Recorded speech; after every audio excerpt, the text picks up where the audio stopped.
안녕하세요. 여러분의 건강지킴이 여의보감 조진혁입니다. 안녕하세요. 정유현입니다. 우리 눈의 수정체는 40대부터 탄력이 줄어들면서 이른바 노안이 발생을 하게 되는데요. 이렇게 노안이 발생하게 되면 시력 저하는 물론이고 일상생활에서의 심한 눈부심과 함께 또 안구 건조증, 눈물 등 다양한 증상이 나타날 수 있다고 합니다. 네, 맞습니다. 이 3대 안 질환이라고 하면 백내장, 녹내장, 망막 질환을 꼽을 수 있는데요. 이 세 가지 질환의 가장 큰 원인이 되는 게 바로 잦은 자외선 노출이라고 합니다. 그러니까 요즘같이 이렇게 햇빛이 강한 날씨에는 선글라스를 써주시는 게 필수라고 할 수 있겠죠. 네, 그렇군요. 꼭 기억하시기 바라겠고요. 그리고 항상 건강검진을 하듯이 안구 검진도 정기적으로 받아주시면 좋을 것 같은데요. 평소에 철저한 생활관리와 함께 정기적으로 검진 받으시면서 안구 건강 챙겨보시기 바라겠습니다. 오늘도 여의보감 힘차게 출발해 보겠습니다. 도움 말씀 주실 두 분의 원장님 모셨는데요. 화면으로 만나보시죠.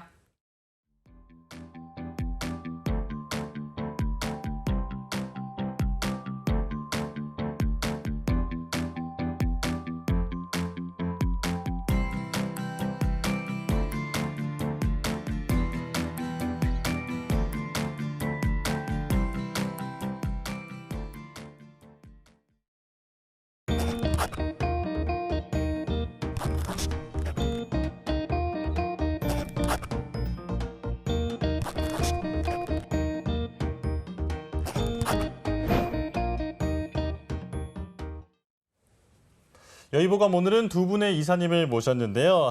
대한한방부인과학회 박경선 이사님, 대한한방소아과학회 이선행 이사님과 함께하겠습니다. 어서 오세요. 어서 오세요. 반갑습니다. 네, 고맙습니다. 자, 매주 월요일 다양한 학회와 함께하는 날이죠. 대한한방부인과학회 그리고 대한한방소아과학회. 이름만으로도 뭔가 서로 관련이 있을 것 같다라는 생각이 드는데요. 원래 두 분은 서로 알고 지내던 사이이셨을까요? 네. 원래 박 이사님과 저는 예전에 같은 병원에서 근무를 한 적이 있었습니다. 네네.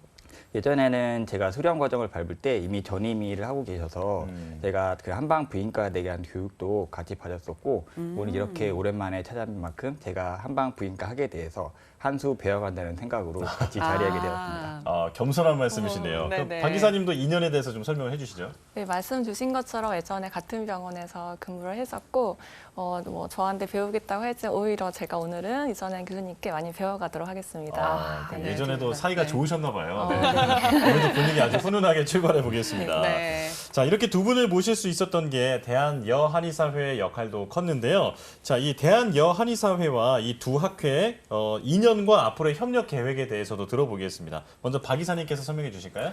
네, 아무래도 대한여한의사와 한방부인과는 여성이라는 접점이 있는 만큼 여성 질환에 대해서 다양한 학술 대회나 세미나 등의 개최를 통해서 활발한 교류를 이어갔으면 하는 바람이 있습니다. 그렇군요. 네, 이선행 이사님은 어떠신가요? 네, 제가 듣기로는 대한여한의사에서 탈북 아동 쉼터에 정기적으로 의료봉사 활동을 나가는 것으로 알고 있습니다.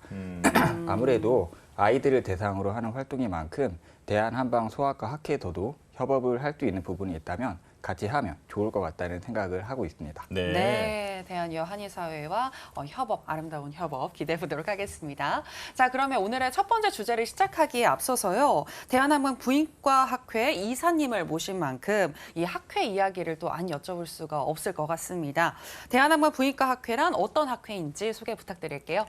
네, 저희 한방부인과학회는 1975년에 발족한 이후로 현재 12개 한의과 대학의 교수님들을 포함하여 많은 회원들이 참여한 가운데 다양한 학술 활동을 하고 있습니다. 네. 매년 춘계와 추계로 나누어 연 2회의 전국 학술 대회를 개최하고 있고 매년 4번의 한국연구재단 등재지를 발간하고 있습니다. 뿐만 아니라 2017년부터는 부인과 질환을 중심으로 한의 표준 진료 지침을 개발하고 이에 대한 인증 작업을 진행하고 있는데요. 이들 진료 지침의 근거 창출을 위한 임상 연구를 기획하고 또 지원하고 있습니다. 네. 현재 우리 학회는 원발성 월경통 갱년기 장애 그리고 유방암 보존 치료에 대한 표준 진료 지침을 개발을 완료하였고요. 현재 난임, 산후풍, 임시 노조에 대한 진로 지침을 개발 중에 있습니다. 네. 또한 월경전 증후군에 대한 진로 지침 개발도 계획하고 있습니다. 네, 그러시군요. 그렇군요. 자, 표준 진료 지침이라고 하면 이제 이런 질환은 이렇게 진단하고 이렇게 치료하자라고 하는 일종의 가이드라인인 거잖아요. 자, 그렇다면 그 먼저 개발을 완료한 그 월경통에 대한 그 지침에 대한 설명을 듣고 싶어요. 일단 표준 진료 지침, 그 월경통은 어떻게 이제 진행을 하고 있나요? 네, 원발성 월경통 표준 진로 지침은 제가 직접 관여하여 상당한 부분을 개발한 진로 지침이기도 한데요. 네. 먼저 원발성 월경통에 대해서 말씀드리겠습니다. 네.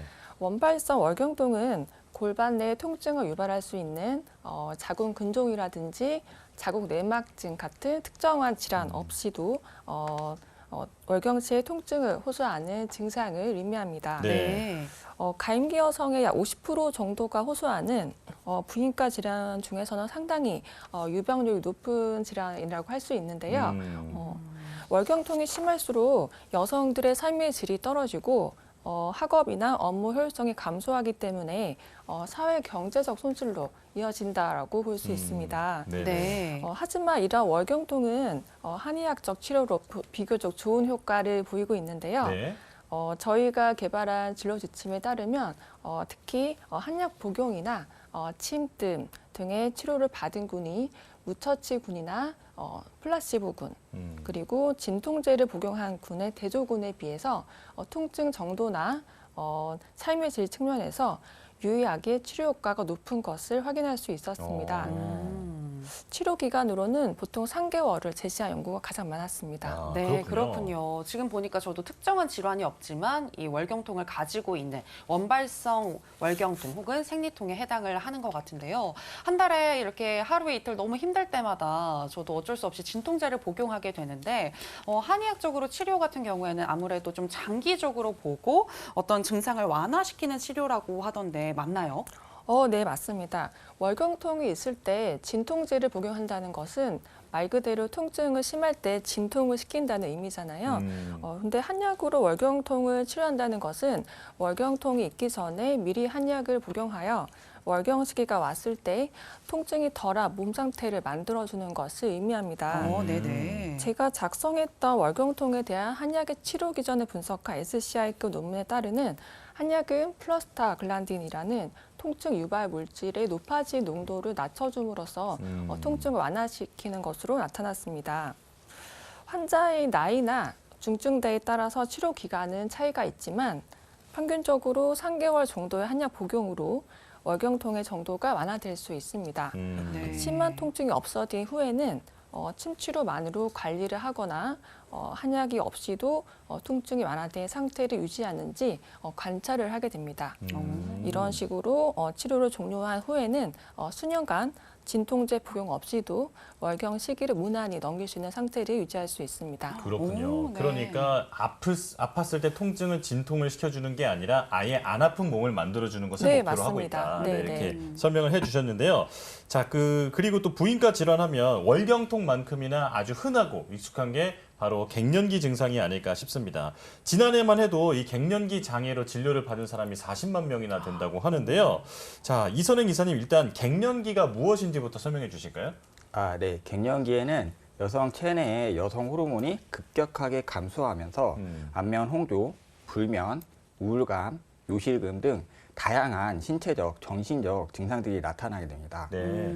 여성들의 평균 기대 수명이 점점 늘면서 현재 약 86세 정도로 보고가 되고 있는데요. 그렇게 되면은 한국 여성들의 평균적인 그 폐경 연령이 약 50세 전후임을 감안을 할 때 폐경 이후에도 약 40년 이상을 생존할 것으로 추정이 됩니다. 네. 즉 여성의 전 생애 중위 중에서 폐경 이후의 삶이 점점 늘어남에 따라서 갱년기 이후에 신체적, 정신적 건강과 삶의 질이 점점 중요시되고 이에 대한 관심도 점점 높아지고 있습니다. 네, 맞아요. 이 인체 수명이 늘어남에 따라서 갱년기 그리고 갱년기 이후의 삶에 대해서 많은 분들이 관심을 또 갖게 되는 것 같은데요.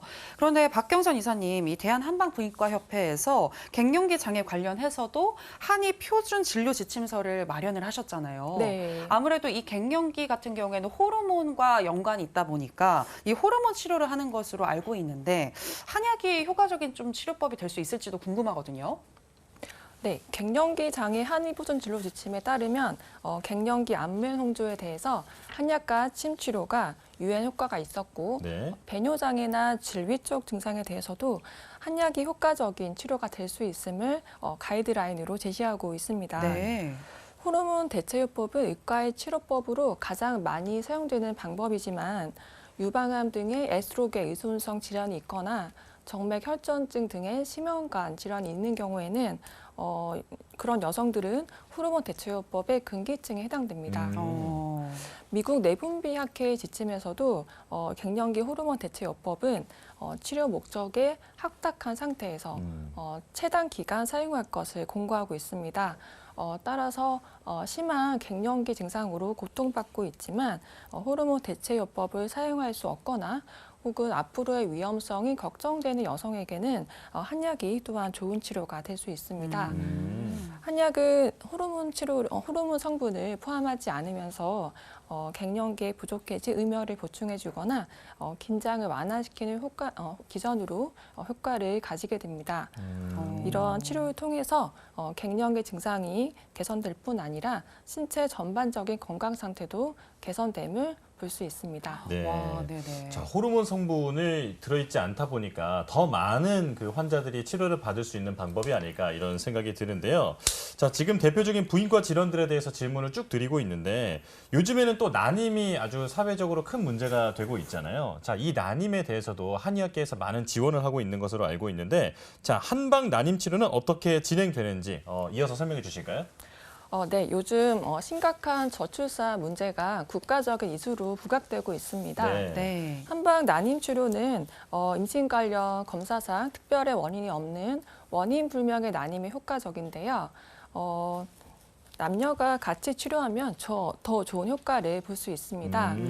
난임 치료를 위한 한약은 남성에게는 정자의 양과 질을 개선하는 효과를 가지고 여성에게는 착상에 관련된 면역 조절 물질의 농도를 정상화시킴으로써 자궁 내막 수용성을 높여주는, 즉 착상력을 높여주는 기능을 합니다. 네. 네. 그리고 침 치료는 여성들의 스트레스를 완화하고 호르몬 분비를 정상화시켜주는 역할을 합니다. 또한 침 치료를 통해 골반주의 혈류순환을 개선하는 효과도 가지고 됩니다.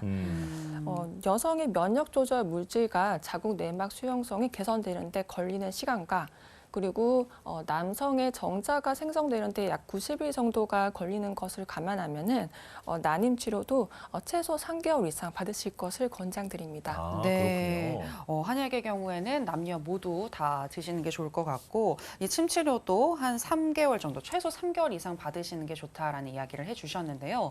그런데 요즘에는 이 난임 부부들이 시험관 아기 같은 보조 생식 시술도 많이 좀 시도를 하고 있는 것 같은데 이 한방과 양방 둘 다 동시에 받을 수 있는 건지 이것도 궁금하거든요. 네, 가능합니다.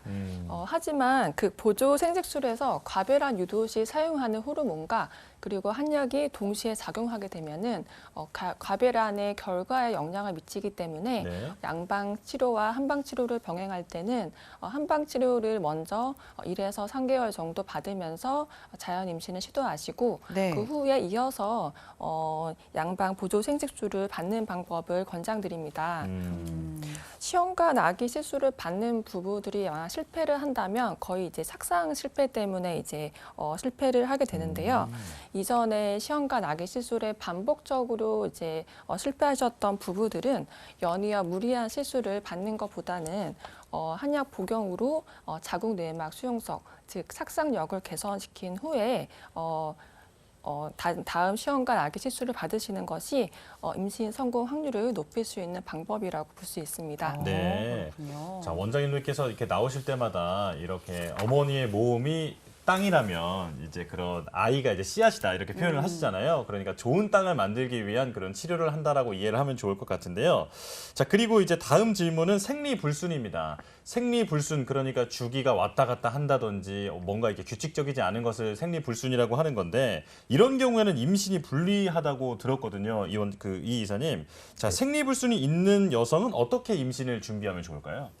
네. 생리불순은 여성 난임의 요인 중에서 가장 중요한 부분에 속합니다. 네. 이 생리불순이라는 것은 난소에서 배란이 잘 되지 않는 것인데 이것이 있다고 해서 임신이 불가능한 것은 아니고 꾸준한 치료와 관리를 통해서 충분히 임신이 가능합니다. 현대의학적으로는 배란 유도제, 즉 호르몬제를 투여를 해서 배란을 유도하게 되는데 일반적으로 평소에 그 생리불순이 있었던 배란이 잘 되지 않았던 여성분들 같은 경우에는 자궁 내막의 수용성이 떨어지는, 그러니까 착상이 잘 되지 않는 상태를 같이 가지고 있는 경우들이 많습니다. 그렇기 때문에 배란을 시키더라도 그 이후에 착상 단계에서 실패하거나 초기에 유산을 하는 경우를 많이 볼 수 있는데요. 그렇기 때문에 초기에 한방 치료를 통해서 생리를 자연스럽게 규칙적으로 만들어주는 치료를 먼저 시행을 해서 난소와 자궁이 잘 좋은 환경을 만들어줘서 임신에 적합한 환경을 만들어주고 그 이후에 임신을 시도하는 것이 장기적으로는 실패 없이 유리하게 갈 수 있는 방법이라고 볼 수 있습니다. 네, 그렇겠네요. 배란을 잘 유도해주고 또 착상이 잘 되도록 도와준다라고 얘기를 해주셨는데요. 그런데 생리불순의 이유 중에 하나로 또 꼽히는 것이 바로 이 다낭성 난소증후군이잖아요. 맞아요. 요즘 또 정말 많은 젊은 분들께서 이 다낭성 난소증후군을 앓고 계신 분들이 많더라고요. 다낭성 난소증후군, 한의학적으로는 어떻게 치료하는지 궁금한데요, 박 이사님. 네. 요즘 생리불순을 호소하는 여성분 중에 다낭성 난소증후군을 진단받는 여성분들이 많습니다. 네. 다낭성 난소증후군은 배란이 잘 되지 않아서 희발월경이나 무월경 증상이 있으면서 다모증, 탈모 등의 남성 호르몬 가다 증상이 있기도 하는 그런 일종의 증후군을 의미합니다. 네. 다낭성 난소증후군이 있을 때 적응증에 따라 다양한 약물을 사용할 수 있는데요. 한국에서는 월경 주기가 긴 희발월경에 대해서 주로 경구피임약을 처방하게 됩니다. 경구피임약을 먹었다가 끊게 되면은 소태성 출혈을 일으켜서 바로 생리는 하는 것처럼 보이지만 이 다낭성 난소 경구피임약 자체가 배란은 되지 않게 만드는 거기 때문에 근본적으로 이제 문제가 됐던 이제 다낭성 난소증후군의 무배란 증상은 전혀 해결되지 못한 상태로 남아 있게 됩니다. 네네.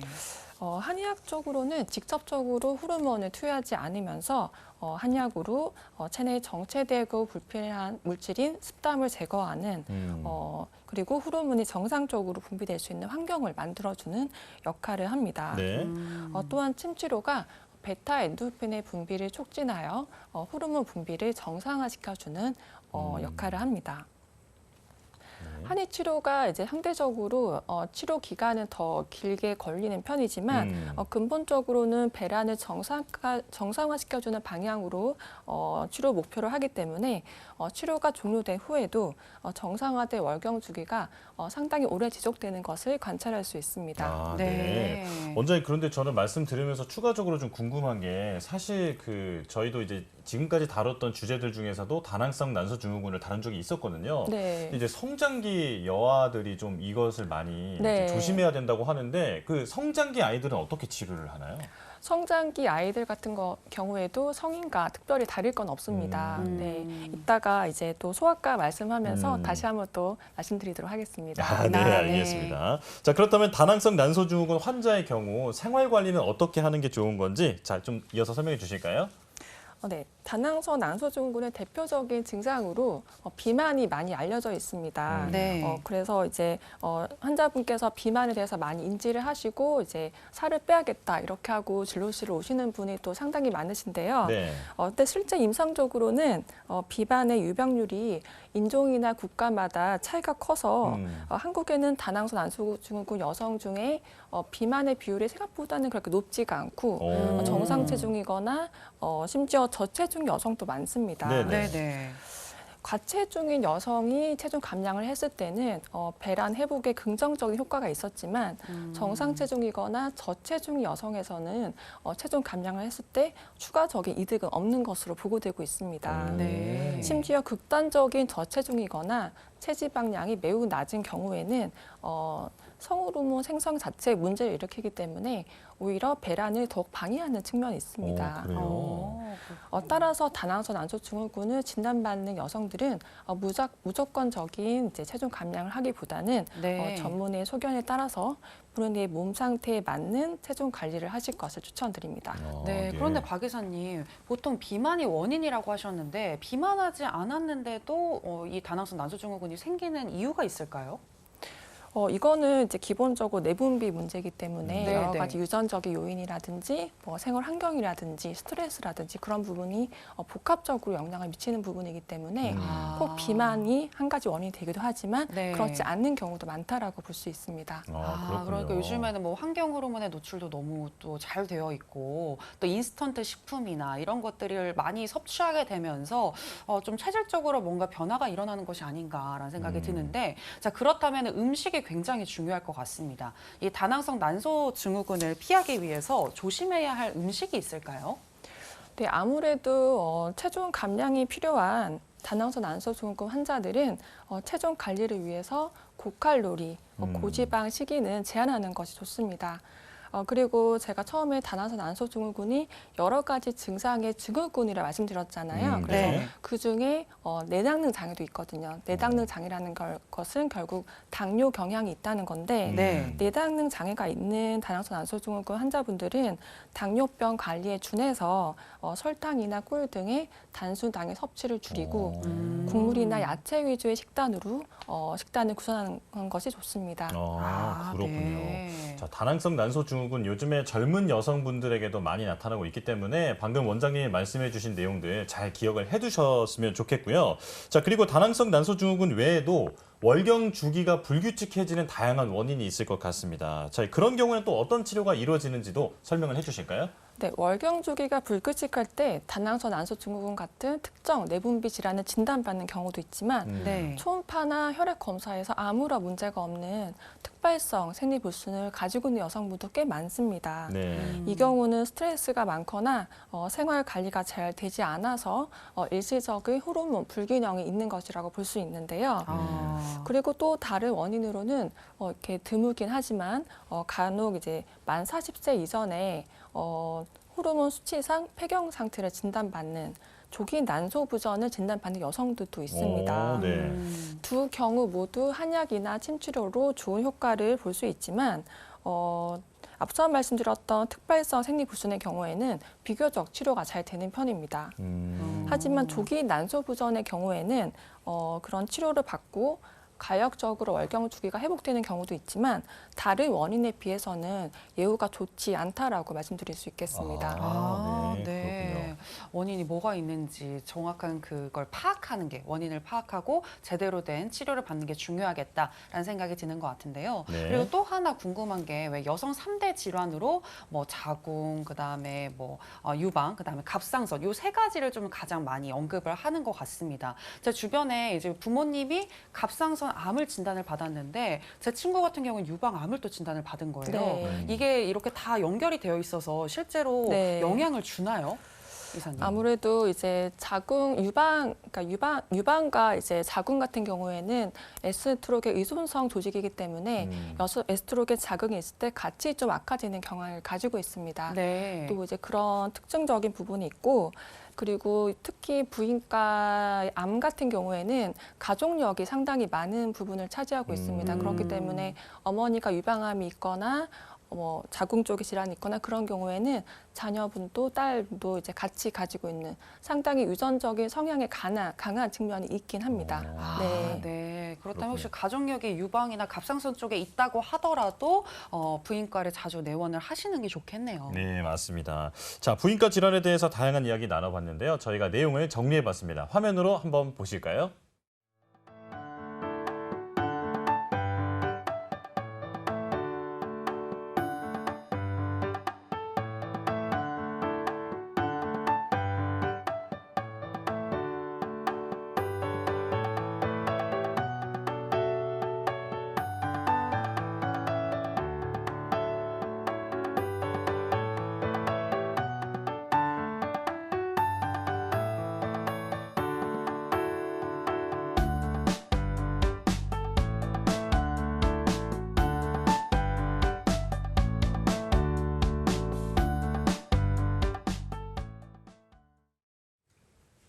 여의보감 이제 두 번째 주제로 넘어가겠습니다. 자, 두 번째 주제는 한방소아과학 이야기인데요. 일단 그 이선행 이사님께서 대한 한방소아과학회를 대표해서 나오셨잖아요. 자, 어떤 학회인지 소개부터 해주실까요?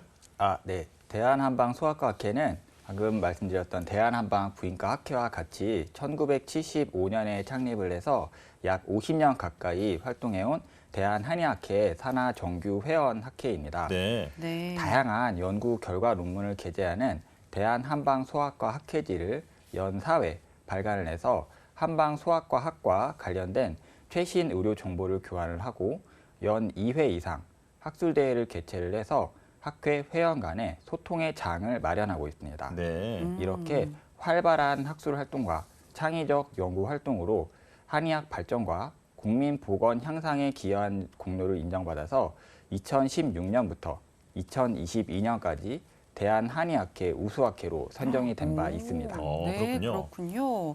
정말 다양한 활동을 들어보니까 많이 하고 계신 것 같은데 최근 학회 활동 중에 주목할 만한 점이 있다면 어떤 게 있을까요? 네. 최근 대한한방소아과학회는 일본의 한방소아과 관련 단체와 교류를 진행하고 있습니다. 현재 학회장님이신 장규태 학회장님이 2018년에 취임을 하셨는데요. 네. 그때부터 사실은 추진이 되었었는데 아시다시피 2019년에 코비드-19 바이러스가 대유행을 하면서 전반적으로 하늘길이 막히게 되었습니다. 예. 네, 네. 그래서 그때 이후로 어쩔 수 없이 중단이 되었다가 최근에 다시 그 교류가 진행이 되고 있는데요. 얼마 전에 7월 9일에는 도쿄에서 열리는 포럼에 참석을 해서 일본 소아 한방 가나의 이즈미 키모토 사무총장과 면담을 진행하였고 앞으로 다가오는 9월 17일에는 다시 일본을 방문해서 일본 소아 동양의학회 학술대회에 참석을 해서 대한한방소아과 학회와 일본 소아 동양의학회 간의 학술적 교류 협정을 맺을 계획입니다. 아우, 바쁘시겠어요. 코로나19 대유행이 지난 만큼 다시 활발한 교류가 이루어질 것으로 기대가 되는데요. 자, 이제 본격적으로 얘기를 나눠보겠습니다. 한방소아과, 이름에서 알 수 있듯이 한방을 통해서 아이들을 진료하는 과인데 이제 사실 아이들은 진료하기가 정말 어렵잖아요. 일단 의사소통이 안 되는 경우도 있고 또 자신의 증상을 말했을 때 뭔가 말을 좀 오해하게 되는 경우도 있고 정말 까다로운 점이 많을 것 같거든요. 자, 한방소아과에는 주로 어떤 아이들이 어떤 질환으로 내원을 하나요? 네. 정말 많은 아이들이 다양한 증상과 질환으로 한방소아과를 방문하고 있습니다. 네. 네. 연령대별로 보자면 생후 1살까지 그러니까 돌까지의 영아기에는 아이들이 자라면서 많은 기능들을 획득하는 시기입니다. 그렇기 때문에 이러한 기능 획득이 잘 되지 않는 발달 지연으로 방문하는 경우들이 있고요. 또한 야간 수유가 점점 사라지면서 일정한 수면 패턴이 만들어지는 시기인데 이런 것들이 잘 되지 않는 수면 장애 그러니까 한의학 용어로는 야제증이라고 하는데 네. 이 야제로도 그 한방소아과를 방문을 하기도 합니다. 예. 좀 더 나이가 들어서 만 2살부터 5살까지의 미취학 아동이 되면은 이때는 보통 단체 생활을 처음으로 시작하는 경우들이 많습니다. 네. 그렇기 때문에 감염원에 그만큼 노출이 많이 되면서 잦은 호흡기 감염, 감기가 되게 잦아진다고 하죠. 이렇게 방문을 하거나 아니면 어릴 때 급성장이 성장을 하면서 한 2살에서 3살 정도를 기점으로 저성장으로 바뀌게 되는데 이때 어느 정도 생리적으로는 식욕이 감소하게 됩니다. 그렇지만 이 식욕 감소가 너무 커서 너무 먹지 않아요. 금방 배가 부르다고 해요. 이런 식으로 식욕 부진이 심해서 네. 방문하는 경우들도 생기게 됩니다. 그렇군요. 아이가 조금 더 성장을 해서 만 6살부터 사춘기 때까지의 초등학생이 되면은 아이들이 이제 학교에 모여서 전문적으로 이제 그 교육을 받게 되는데요. 그런 만큼 학습과 관련된 ADHD나 아니면 그 학습 장애로 내원하는 경우도 점점 늘게 되고요. 네. 아이들이 이제 학습량이 늘면서 활동량도 많이 늘게 되고 그러면서 아이가 너무 힘들어요. 학교만 갔다 오면 금방 지쳐요. 낮잠을 자야 해요. 이런 식으로 체력 부족을 호소하면서 한방소아과를 방문하는 경우도 늘게 됩니다. 네. 네. 그 밖에 2차 성징 때도 맞아요. 말씀해 네, 주시죠. 지금 말씀드리려고 했습니다. 네. 네. 그래서 이 2차 성징의 특징인 사춘기를 전후로 해서는 그 성숙과 관련된 성조숙증이나 월경 관련 증상으로 내원하는 경우도 많게 되고요. 네네. 이 사춘기 때는 그 2차 성징 이외에도 급성장이 하나의 중요한 포인트인데 이 급성장이 잘 일어나지 않아서 생각만큼 잘 크지 않아요. 또래에 비해서 머리 하나 이상 너무 작아요. 이런 식으로 얘기하시는 성장 장애로도 한방 소아과를 방문하기도 합니다. 야, 그렇군요. 네, 정말 다양한 이유로 한방 소아과를 방문하게 되는 것 같은데요. 여러 가지 이렇게 질환들이 있지만 저는 또 동시에 이런 생각도 해보게 되는 것 같아요. 혹시 우리 아이가 이런 질환이 의심이 됐을 때 우리 아이만이 아니라 이 나이 또래의 다른 아이도 겪을 수 있는 거기 때문에 너무 걱정하지 마시고 일단은 병원을 찾으셔서 정확한 원인을 찾으시는 게 좋을 것 같고요. 자, 사춘기 전후 아이들이 이 월경 관련 증상을 보일 때 또 한방 소아과를 많이 찾는다라고 얘기를 해주셨는데 과연 성인과 똑같은 이유로 찾게 되는 것인지 아니면 특별한 다른 이유가 있는 건지도 궁금하거든요. 자, 박 이사님, 아이들에게 월경 관련해서 나타나는 증상들은 어떤 것들이 있는지 좀 소개 부탁드릴게요. 네, 청소년기 아이들이 월경 관련 증상으로 내원하는 경우는 크게 두 가지가 있습니다. 네. 네네. 월경통이랑 월경불순, 이 그 두 가지인데요. 먼저 생리통이 있는 여학생들은 학업에 방해를 주기 때문에 최대한 빨리 치료를 시작하는 것이 좋습니다. 네. 청소년기 아이들은 이제 보통의 촉발성 월경통이 적고 대부분의 원발성 월경통이기 때문에 성인에 비해서 치료 예후도 상당히 좋은 편입니다. 다만 생리불순의 경우에는 조금 다른 포인트가 있는데요. 바로 첫 생리를 언제 했는지를 체크해야 됩니다. 네. 왜냐하면은 청소년기에 생리가 시작되고 첫 2년간은 배란 주기가 정립되지 않는 무배란성 월경 주기이기 때문에 그 시기에는 월경 주기가 불규칙할 수 있습니다.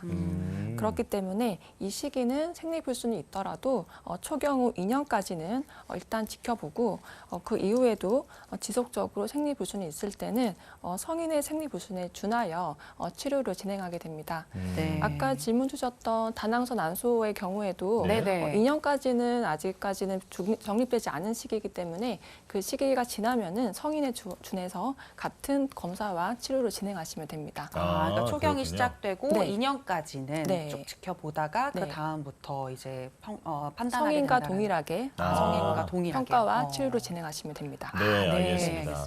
자, 이렇게 너무나 다양한 이유로 아이들이 한방 소아과를 내원하고 있는데 부모님들의 근심이 정말 이만저만이 아니겠다. 맞아요. 네, 이런 생각이 듭니다. 자, 그렇다면 이 아이들이 한방 소아과를 내원했을 때 어떤 치료를 받게 되는지도 궁금한데요. 자, 이 이사님께서 설명해 주실까요?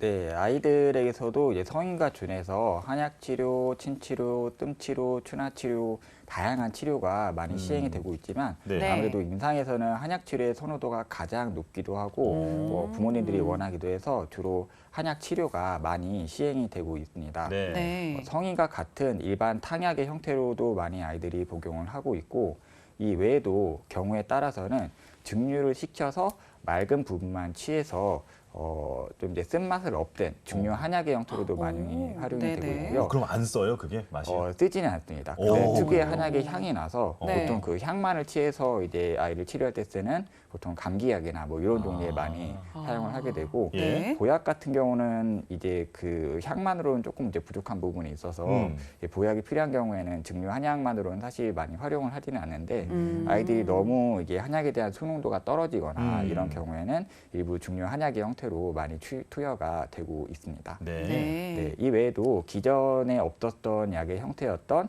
연조 엑스제나 시럽 형태로도 한약이 나오기도 하고요. 꼭 경구 투여로만 한약이 이용되는 것이 아니라 목욕을 시키거나 약액을 오. 통해서 또는 관장을 하거나 또는 이제 흡입을 시키거나 하는 형태로 외적으로도 한약이 사용이 되기도 합니다. 오, 네. 한약을 정말 다양하게 이렇게 또 투여할 수 있는 방법이 있었네요. 그런데 보통 이제 아이들이 허약하다고 느낄 때 우리 부모님들이 많이 한약을 지어주시는 것 같은데 우리 아이가 허약하다라는 기준이 참 애매모호한 것 같습니다. 굉장히 주관적이기도 하고요. 자, 그래서 내 아이가 허약하다고 판단할 수 있는 어떤 기준이 있는지도 궁금하거든요. 네. 일반적으로 그 또래에 비해서 오장육부가 약해서 각종 질병을 자주 앓고 반복적인 증상들을 보이는 아이들을 허약아로 통칭하게 되는데 네, 네. 이러한 허약아들은 약한 장부에 따라서 5가지 종류로 구분을 하게 됩니다. 먼저 폐계 허약아는 호흡기계가 약한 아이들입니다. 네. 이러한 아이들의 가장 큰 특징은 감기가 너무 자주 걸리고 오래 간다는 것이 특징인데요. 네. 일반적으로 아이들이 연령에 따라서 연령이 증가하면서 감기의 빈도가 점점 줄어들기는 하지만 보통 1년에 한 6번 정도 이상 아이가 감기가 걸린다고 할 때, 그러니까 매달 아프다 또는 아플 때 감기가 뭐 2주 이상 간다 이런 아이가 있다면은 폐계 허야가일 가능성이 높다고 보시면 됩니다. 두 번째는 신계 허야가인데요. 신계 허야가는 그 순환기계 및 정신신경계가 허약한 아이들입니다.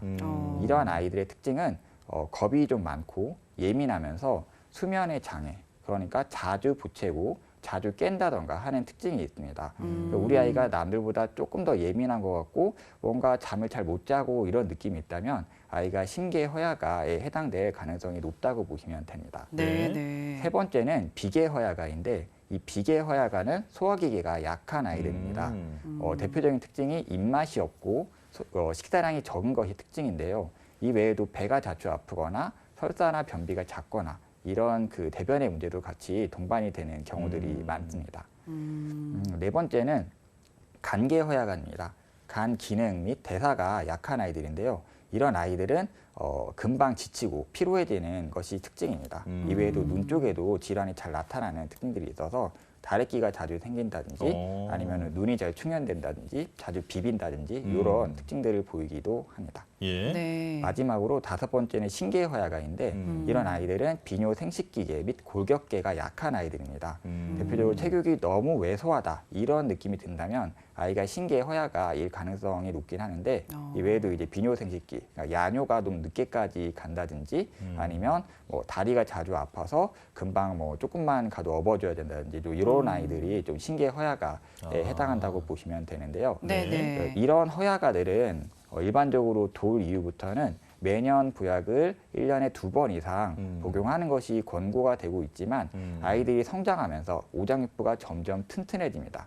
그러면서 건강해지게 되면은 1년에 한 번 미만이나 이쪽으로도 한약을 복용하기도 합니다. 그렇군요. 네. 자, 이렇게 허약알의 그 특징을 이제 쭉 설명해 주시면서 분류를 해 주셨는데 생각해 보면 어렸을 때 반에서 다 이런 친구들 한두 번씩 봤던 것 같아요. 맞아요. 네. 네.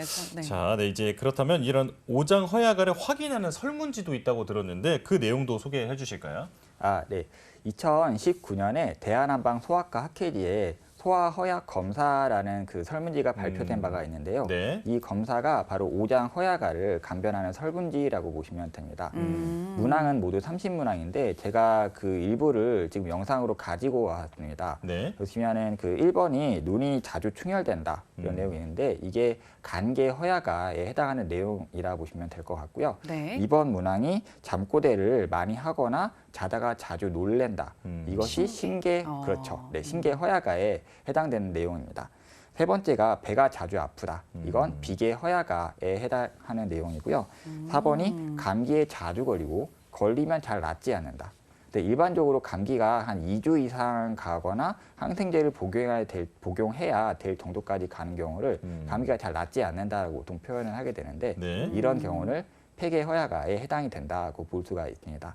네. 다섯 번째 문항은 아까 말씀드렸다시피 신체가 왜소하다. 이런 것들이 이제 신계 허약아에 해당하는 문항이라고 보시면 되는데요. 이런 문항들이 모두 30문항으로 구성이 되어 있고 전문은 여기 대한한방 소아과 학회지에 가보시면 확인을 해보실 수 있습니다. 그렇군요. 네. 이 설문지를 개발하신 부산대학교 최한 교수님의 의견에 따르면은 장부별로 약 10점이 넘으면은 허약아로 볼 수 있다는 의견을 받았었는데요. 실제로는 아까 설문지를 보시면 문항당 0점부터 4점까지 매길 수 있어서 각 장부별로 0점부터 24점까지를 매길 수가 있습니다.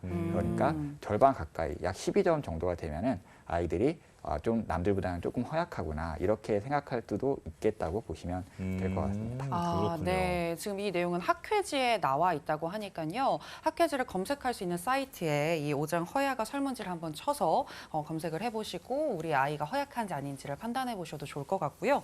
만약 내 아이가 허약하다라고 판단이 된다면 한의학의 도움을 받을 수 있을 것 같은데 참 아이들이 아까 살짝 얘기를 해주셨지만 정말 약 먹는 거 싫어하거든요. 특히 쓰다고 막 안 먹으려고 엄청 생떼를 부리는 경우가 많은데 이 한약을 좀 쉽게 먹일 수 있는 방법이 있는지 궁금하거든요, 박 기사님. 네. 그 특유의 그 향과 맛 때문에 이 한약을 먹기 힘들어하는 아이들이 많습니다. 네. 한약이 향을 싫어하는 경우에는 이 차갑게 먹으면 한약의 향이 감소하면서 조금 더 먹기 쉬워지는데요. 이때 이제 차가운 한약의 경우에는 응고대에서 가라앉은 성분이 있을 수 있기 때문에 이렇게 잘 흔들어서 복용하는 것이 좋습니다. 그리고 한약의 맛을 힘들어하는 경우에는 꿀이나 설탕 같은 그런 감미료를 적당히 넣어서 맛을 교정하거나 과일즙이나 이제 주스처럼 평소가 아이가 좋아했던 그런 음료에 섞어서 먹이면은 맛이 좀 좋아져서 더 수월하게 복용시킬 수 있습니다. 네. 네. 아마 이 아이들이 다 커서는 이제 마지막 한 방울까지 다 털털 털어서 먹지 않을까. 맞아요. 네, 이렇게 좋은 네. 건 줄도 모르고. 그러니까요. 네, 아마 그런 생각이 드는데요. 사실 저도 어렸을 때 한약을 잘 못 먹었었거든요. 저도 그래요. 너무 쓰고 냄새가 네. 막 나서. 지금 주면은 정말 잘 먹을 텐데. 지금은 네, 거의 뭐 그냥 눈 하나 찡그리지 않고 맛있게 먹는데요. 자, 아이들도 아마 그렇게 될 거라고 생각이 듭니다. 자, 그렇다면 아이가 한약을 복용하면서 생길 수 있는 부작용, 아마 어머니들, 아버지들께서 가장 고민이 많으신 부분이 아닐까 싶은데요. 자, 어떤 이상 반응이 나타날 수 있는지, 그리고 그건 괜찮은 건지 이 이사님께서 설명해 주실까요?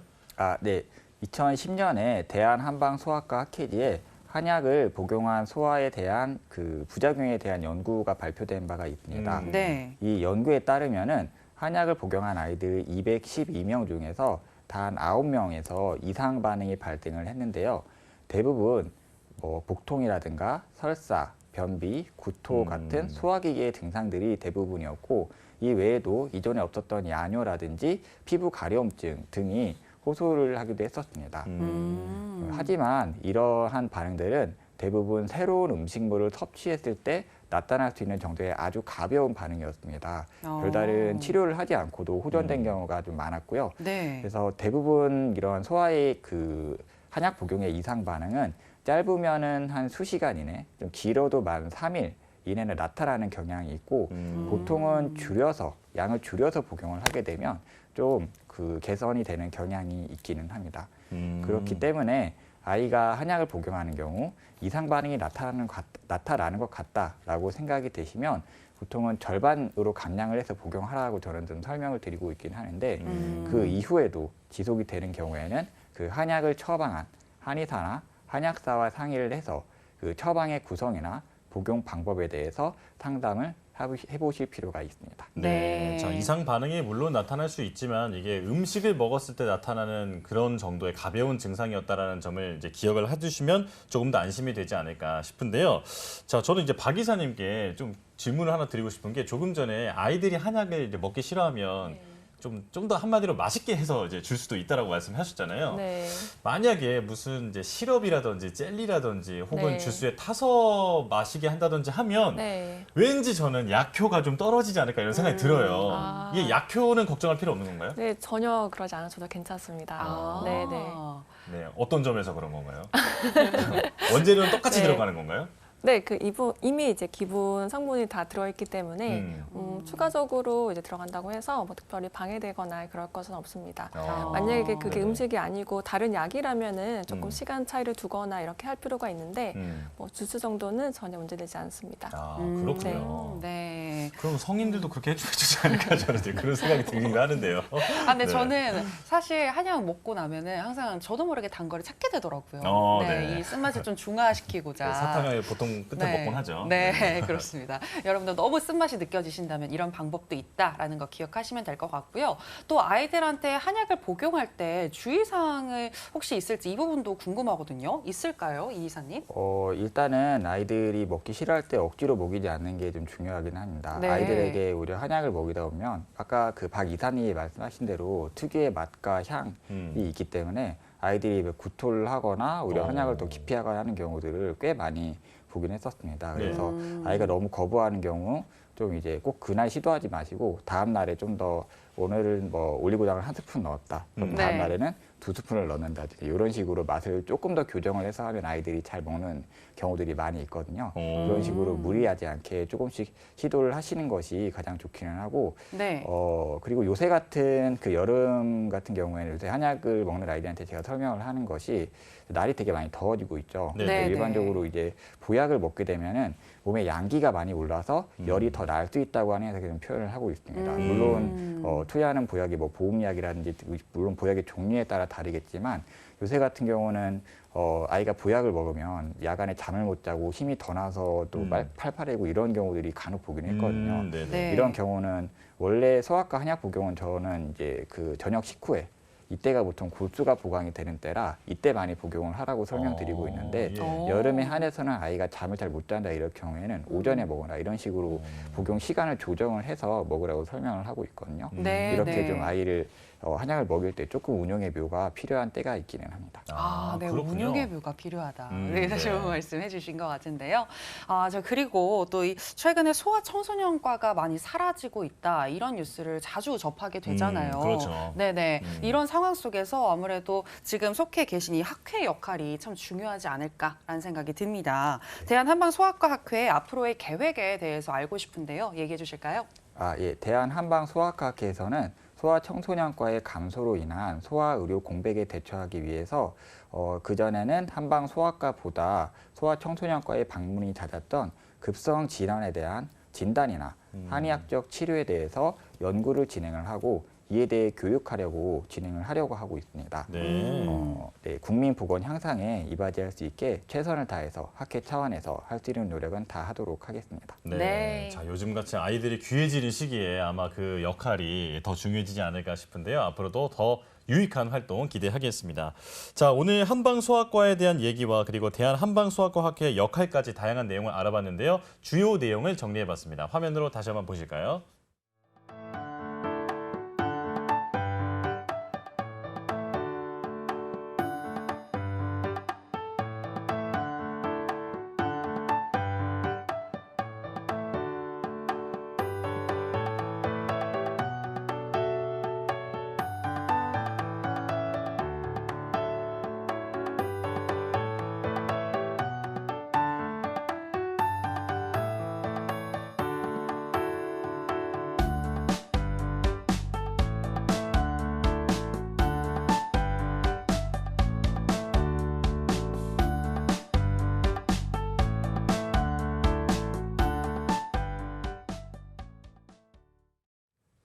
네, 오늘은 두 분의 이사님과 함께 한의계에서 국민 건강 증진을 위해서 어떤 노력을 하고 있는지 또 그리고 어떤 여러 가지 증상에 대해서 속 시원하게 그 정보를 알려주는 시간을 가져봤는데요. 앞으로 한의계의 역할이 더 중요해지지 않을까 이런 생각이 드는 시간이었습니다. 네, 사실 이런 협회가 있는지도 많이 모르시는 분들도 계시지만 보이지 않는 곳에서 정말 열심히 노력하고 계시다는 거 기억해 주시면 좋을 것 같고요. 저희 여의보감 저희가 준비한 내용은 여기까지입니다. 저희는 내일 이 시간 또 알찬 건강 정보로 다시 돌아오겠습니다. 함께해 주신 여러분 고맙습니다.